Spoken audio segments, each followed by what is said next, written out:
안녕하십니까. 5월 7일 토요일 말씀 묵상 함께 시작하겠습니다. 하나님의 말씀으로 하루를 시작하시는 귀한 성도님들에게 하나님의 그 말씀의 은혜, 진리의 은혜가 충만하시기를 간절히 기도합니다. 오늘 본문은 마태복음 3장 1절에서부터 12절 세례 요한이 등장하는 본문인데요. 이 본문을 통해서 여러 가지 말씀을 좀 다룰 것 같습니다. 이것을 통해서 우리들에게 이 말씀이 어떤 의미를 가지고 있는지를 확인해 보는 시간이 되었으면 좋겠습니다. 그럼 함께 말씀을 보겠습니다. 그때에 세례 요한이 이르러 유대 광야에서 전파하여 말하되 회개하라, 천국이 가까이 왔느니라. 그는 선지자 이사야를 통하여 말씀하신 자라. 광야에 외치는 자의 소리가 있어 이르되 너희는 주의 길을 준비하라, 그가 오실 길을 곧게 하라. 이 요한은 낙탈털 옷을 입고 허리에 가죽띠를 띠고 음식은 메뚜기와 석청이었더라.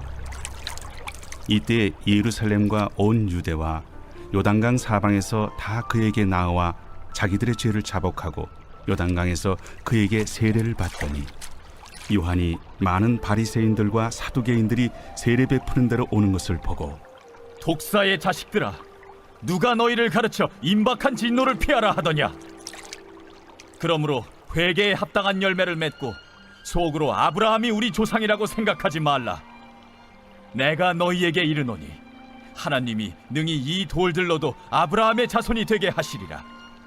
이미 도끼가 나무 뿌리에 놓였으니 좋은 열매를 맺지 아니하는 나무마다 찍혀 불에 던져지리라.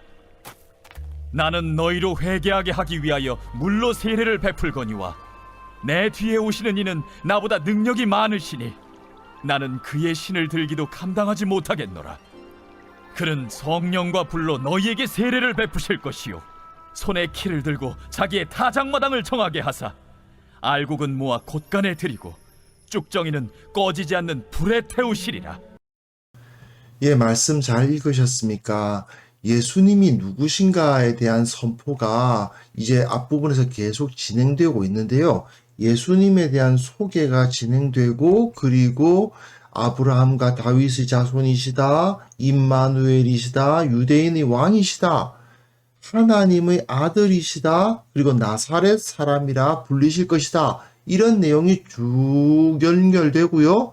그리고 오늘 본문에서는 세례 요한의 입을 통해서 이게 좀 본격적이라는 느낌이 들어요. 왜냐하면 4대 복음서가 전부 다 세례 요한을 시작으로 예수님에 대한 이야기가 본격적으로 시작되잖아요. 그러다 보니까 세례 요한의 입으로 예수님은 성령과 불로 세례를 베푸실 분이다. 단순히 종교적인 의식으로 끝나는 세례가 아니고 우리의 심령을 변화시키는, 영과 불로 변화시키는 권세를 가지신 분이다 하는 것을 여기서 제시하고 있습니다. 그런데 특별히 우리는 오늘 본문에서 이 세례 요한에게 관심을 가질 필요가 있습니다. 왜냐하면 마태복음이 세례 요한에 대해서 이야기하는 것이 다른 복음서들과는 조금 다른, 좀 높은 위치를 제시하고 있기 때문입니다. 물론 4대 복음서가 전부 다 세례 요한의 출현을 예수님의 공생애 앞에 두면서 그를 인정하고 있죠. 그는 매우 중요한 사람이었다고 인정을 하고 있습니다. 그리고 세례 요한이 광야에서 세례를 베푸는 이야기가 본격적으로 예수님이 등장하시는 이야기죠. 분명 세례 요한은 예수님이 그리스도로서 나타나실 것이라는 것을 가장 근접하게 예언한 선지자였고, 그렇기 때문에 선지자 중에 선지자였죠. 곧 그가 구약 성경을 대표하는 사람, 구약 성경의 상징이었다라고 볼 수 있습니다. 이스라엘 시대, 구약 시대의 상징, 구약 시대의 총화가 바로 세례 요한입니다. 그런데 이 세례 요한에 대해서 할애한 비중은 사복음서가 다 다릅니다. 마가가 제일 적고, 그리고 요한이 조금 그보다는 비중이 높고, 마태와 누가는 상당히 세례 요한에 대해서 많은 비중을 두고 있는데요. 그런데 마태가 평가하는 세례 요한과 누가가 평가하는 세례 요한은 조금 다릅니다. 누가복음은 세례 요한의 출생에 대해서 관심도 갖고 있고 상당히 많은 비중과 분량을 할애하고는 있지만요. 마태복음의 경우는 그가 얼마나 중요한 사람이었던가 하는 것을 강조하고 있어요. 다른 복음서에서는 말입니다. 특히 누가복음 같은 경우에도 마찬가지예요. 단순히 예수님께서 오실 것에 대한 준비자입니다. 그 길을 여는 사람이었습니다. 그런데 마태가 보기에는 그보다 좀 더 높습니다. 예수님의 사역과 일맥상통하는 사역을 하는 사람이에요. 마치 예수님과 런닝메이트라고 하죠. 요한과 예수, 이렇게 부를 수 있을 정도로 예수님과 세례 요한이 하나의 파트너를 이루어서 하나님의 나라를 위해서 일한 것처럼 기록하고 있습니다. 왜 그러냐? 마태의 독자는 유대 그리스도인들이란 사실을 기억해야만 됩니다. 예수님의 복음은 결코 구약 성경을 폐하는 것이 아니다. 예수 그리스도에 의해서 선포된 복음은 구약의 선지자들의 가르침을 끊어버리는 것이 아니다. 오히려 그것을 완성하는 것이다. 이것을 강조해야만 됐습니다. 구약의 상징인 세례 요한과 신약을 여신 예수님은 결코 그 메시지에 의해서는 다르지 않다. 예수님은 물론 하나님의 아들로 오셔서 세례 요한보다 훨씬 더 높은 지위를 갖고 계신 것은 맞지만 그 메시지에 있어서는 결코 다르지 않다라는 것을 강조하는 거예요. 그러니까 예수님을 아브라함과 다윗의 자손, 그러니까 구약의 이스라엘 역사 가운데 오신 분이다라고 소개하면서 구약 성경의 권위를 상징하는 이 세례 요한에 대해서는 높은 평가를 하지 않을 수가 없는 거죠. 그래서 분량만으로 따진다면 누가가 더 많은 분량을 세례 요한에게 할애하고는 있지만 분명히 세례 요한의 사역을 평가한다는 차원에서 본다면 마태가 훨씬 더 높이 평가하고 있다는 것을 확인할 수 있습니다. 자, 본문 보시겠습니다. 1절, 2절 짤막한 부분입니다만은 상당히 중요성을 가집니다. 자, 1절에 그때에 이렇게 되어 있는데요. 이게 헬라어로는 엔데타이스, 헤메라이스, 에케이나이스 이렇게 길어요. 굉장히 중요한 표현입니다. 하나님께서 어떤 특별한 일을 시작하신다는 것을 표현하기 위한 아주 특별한 표현입니다. 이게 이사야서의 그날에라든지 아모스서의 그날에라든지 스바냐의 그날은 분노의 날이라 이런 표현이라든지요. 스가랴서의 그날에 이런 표현을 반영하고 있는 것입니다. 이것은 하나님의 때, 하나님의 심판의 날이 시작되었음을 보여주는 표현이에요. 그런데 하나님의 심판의 날은 누가 엽니까? 우리들이 언뜻 생각하기로는 당연히 예수님에 의해서 하나님의 심판의 날이 열릴 것 같지 않습니까? 사실 세례 요한이 오늘 본문 뒷부분에서 그 이야기를 해요. 예수님께서 심판주로 오셨다는 이야기를 합니다. 그럼에도 불구하고 그 시대를 여는 사람, 하나님의 심판의 때를 여는 사람은 예수님이 아니라 세례 요한인 것처럼 표현하고 있어요. 그래서 세례 요한이 구약의 권위로 말세를 연다. 하나님의 그 종말의 때 예언된 마지막 날이 이제 시작되는데 구약 선지자의 상징, 선지자 중의 선지자라 할 수 있는 세례 요한이 바로 그 일을 감당하고 있다라고 기록하고 있는 것입니다. 또한 이 종말의 사건이 유대 광야에서 이루어지고 있다고 쓰고 있어요. 유대 광야. 마가복음이나 누가복음에서는 그냥 광야라고만 표현하고 있습니다. 그리고 누가복음에서는 빈들, 광야, 빈들이라고만 표현하고 있지 그 광야가 유대였다고 표현하고 있지 않아요. 이건 마태가 의도적으로 쓰고 있는 것입니다.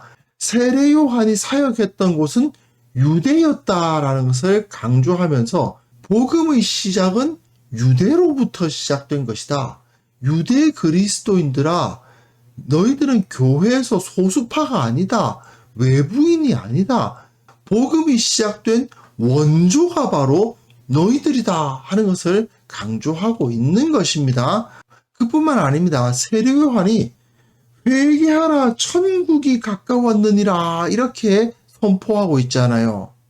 그런데 마가복음이나 누가복음에서는 세례 요한이 회개하라 천국이 가까웠느니라고 선포하지 않아요. 그냥 죄 사함을 받게 하는 회개의 세례를 전파했다. 죄 사함을 받게 하는 회개의 세례를 전파했다라고만 하지 하나님의 나라를 선포하는 것은 오직 예수님이셨습니다.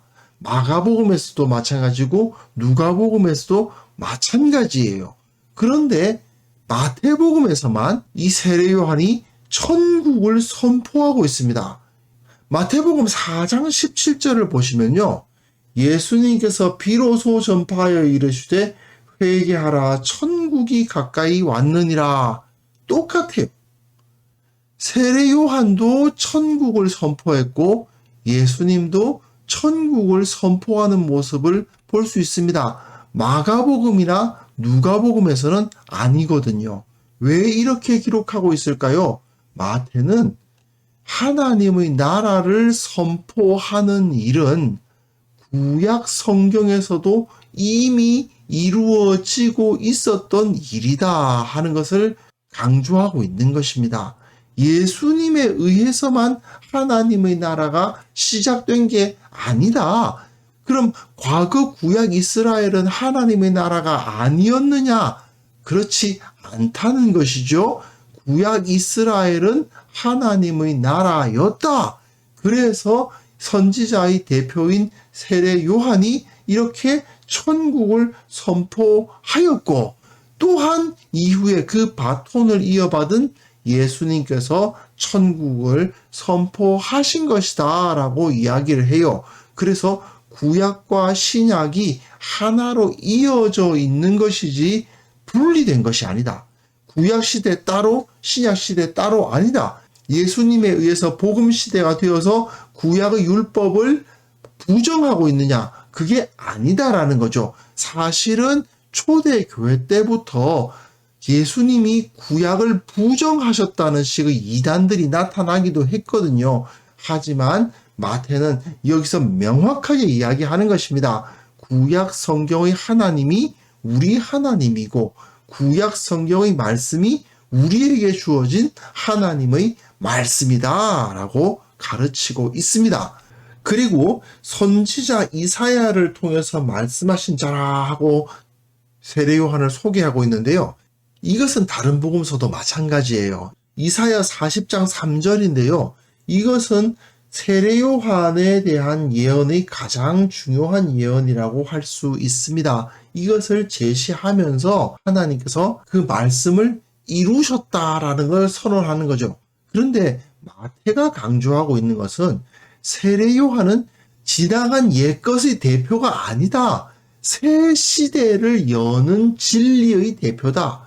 구약 성경은 유대인에게 전수된 그 신앙은 지나가 버린 옛것이 아니라 새 시대를 여는 힘이다라는 것을 강조하고요. 그리고 그가 낙타털 옷을 입고 허리에 가죽띠를 띠고 음식은 메뚜기와 석청을 먹었다라는 것은 열왕기에서 나와 있는 엘리야의 모습이나 말라기에 예언되어 있는 엘리야의 예언을 떠올리게 하는 것이죠. 그래서 세례 요한은 구약 성경의 엘리야의 계승자다 하는 것을 선언합니다. 이것은 다른 복음서도 마찬가지인데 마태는 이것을 강조하면서 복음은 결코 구약 성경과 분리된 것이 아니고 구약 성경의 예언이 그대로 실현된 것이다. 우리 조상들의 하나님께서 그 말씀을 이루어 주신 것이다 라고 이야기를 하고 있는 거죠. 그리고 5절부터 보시면요.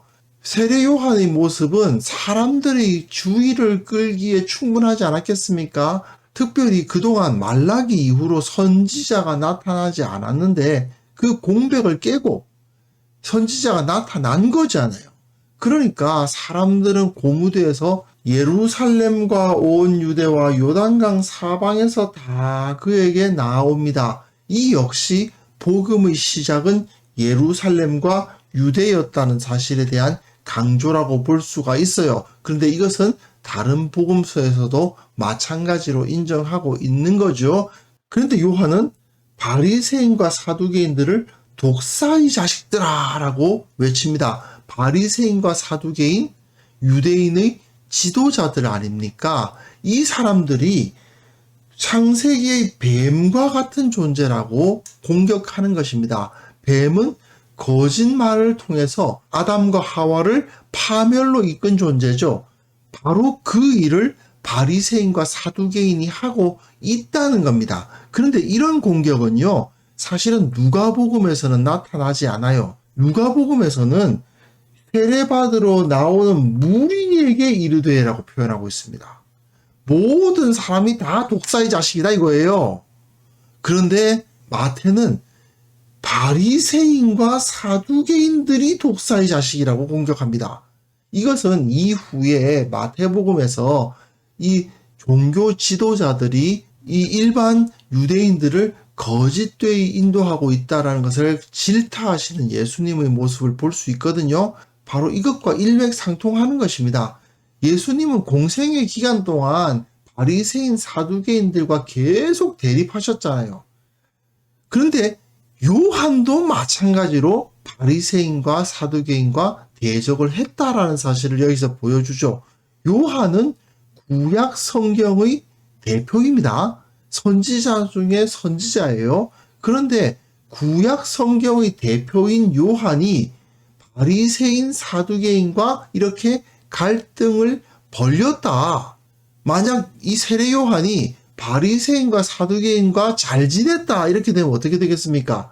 세례 요한은 구약에 속한 자, 예수님은 신약에 속한 분, 이렇게 갈라지잖아요. 구약과 신약은 그러니까 다른 존재다. 신약이 구약을 폐하는 것이다. 이렇게 해석할 수 있겠죠. 하지만 여기서 마태는 세례 요한도 바리새인과 사두개인 싫어했다. 결국 회개란 무엇이냐? 열매를 맺는 것이다. 아브라함이 우리 조상이라고 생각하지 말아라. 혈통이 우리를 구원하는 것이 아니다.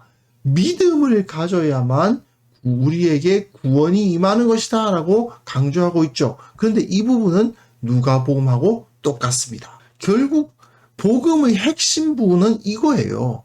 혈통으로 또는 종교적 행위로 율법의 준수로 구원을 받는 것이 아니라 하나님 앞에 온전히 진실된 믿음으로 구원을 받는다라는 것이 복음의 핵심 아닙니까? 이 복음의 핵심은 마태복음이나 누가복음이나 전혀 다를 바가 없는 겁니다. 다만 그 당시 독자들이 조금씩 다르기 때문에 마태는 유대인들을 향해서 우리가 알고 있었던 구약의 진리가 결코 부정되는 것이 아니다. 오히려 연결되어 있고 완성되고 있는 것이다 라고 강조하고 있는 것이지 복음 자체가 다른 것은 당연히 아니겠죠. 그래서 이 10절부터 12절 사이에 세례 요한이 예수님은 누구시다 라고 가르치고 있는 거예요. 사실 1절부터 12절까지의 내용 중에서 가장 중요한 부분이 이것인데 세례 요한은 심판을 선포하죠. 도끼가 나무 뿌리에 놓였다. 좋은 열매를 맺지 아니하는 나무마다 찍혀 불에 던져진다. 곧 심판의 때가 온다. 나는 너희로 회개를 위해서 물로 세례를 베푼다. 이것은 실제적인 효력을 갖고 있는 것이 아닌 하나의 종교적 행위에 불과하다. 상징적인 행위에 불과하다는 것입니다. 그런데 내 뒤에 오시는 이 예수님이죠. 예수님은 능력이 많으셔서 나는 그의 신을 들기도 감당할 수가 없다. 그분은 나보다 훨씬 더 높은 분이다. 훨씬 더 존귀하신 분이다. 왜? 성령과 불로 세례를 베푸시는 분이시기 때문이다. 물로 세례를 베풀면 이거는 본질적인 변화를 일으킬 수가 없다. 그러나 성령과 불로 우리의 영혼을 변화시키는 강력한 권능으로 우리를 실질적으로 변화시키는 분이 바로 예수님이다 라고 선포하고 있는 거죠.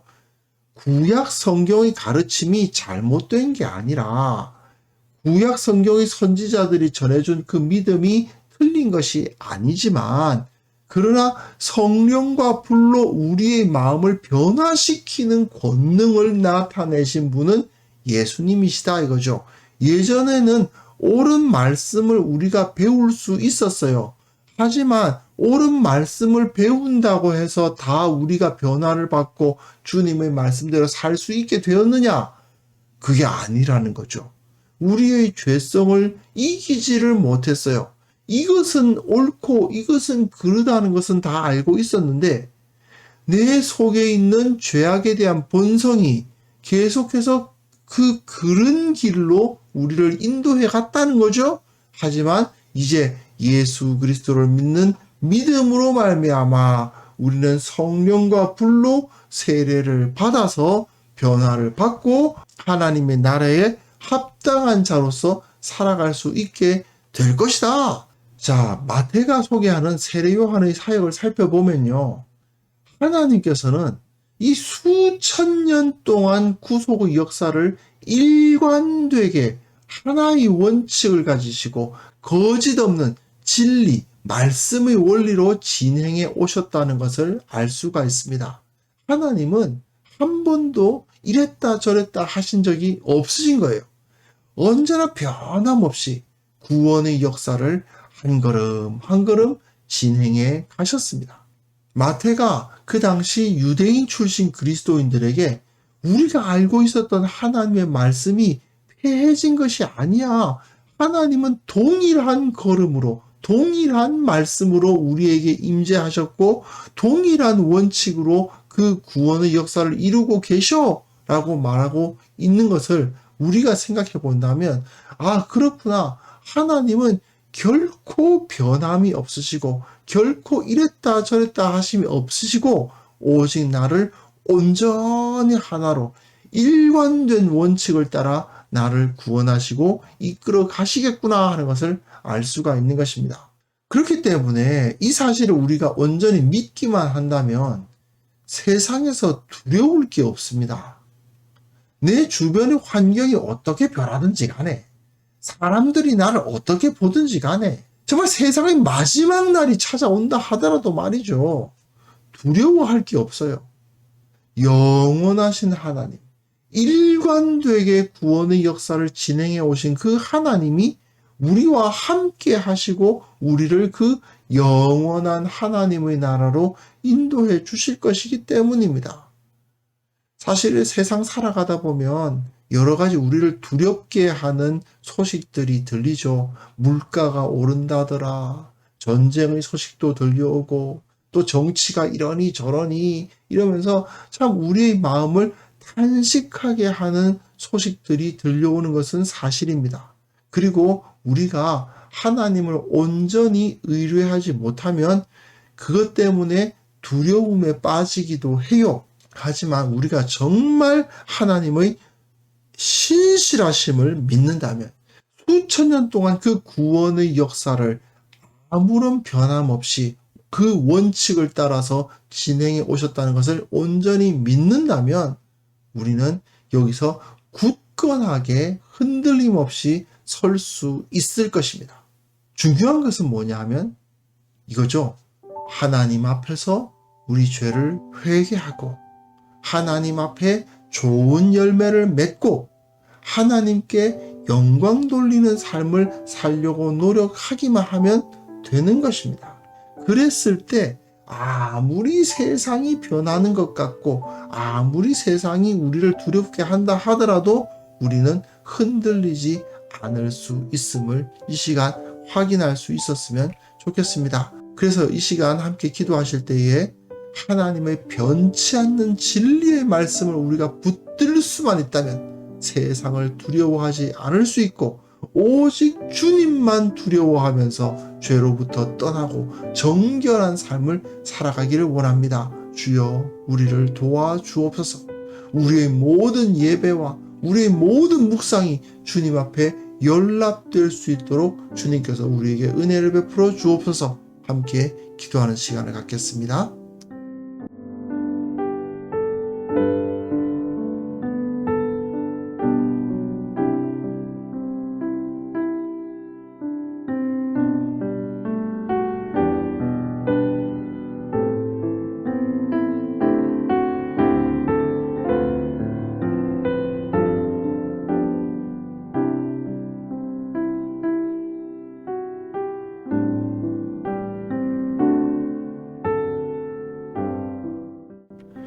거룩하신 하나님 아버지, 우리에게 이 진리의 말씀을 주심을 인하여 감사를 드립니다. 우리가 이 말씀 붙들고 두려움 없이 오직 주님만을 두려워하며 살아가는 자들 되게 하여 주옵소서. 이 세상이 우리를 아무리 위협한다 하더라도 세상에게 굴복하는 자들 되지 않도록 도와주시고 오직 주님을 닮고 주님을 따르고 주님을 나의 모든 것이라 고백하며 기뻐하며 찬송하며 살아가는 자들이 되게 하여 주시옵소서. 참으로 이 세상에 너무나도 많은 두려운 소식들이 들려오고 있습니다. 우리를 혼란스럽게 하는 상황이 벌어지고 있습니다. 그러나 주님, 수천 년 전부터 아니 저 태초부터 계셨던 주님께서 우리와 함께 하시고 동일한 원리로 이 세상을 다스리고 계신다는 사실을 우리가 믿고 흔들리지 않도록 주여 은혜 위에 은혜를 내려 주옵소서. 아버지, 특별히 내일 거룩한 주일로 주님 앞에 예배하기를 원합니다.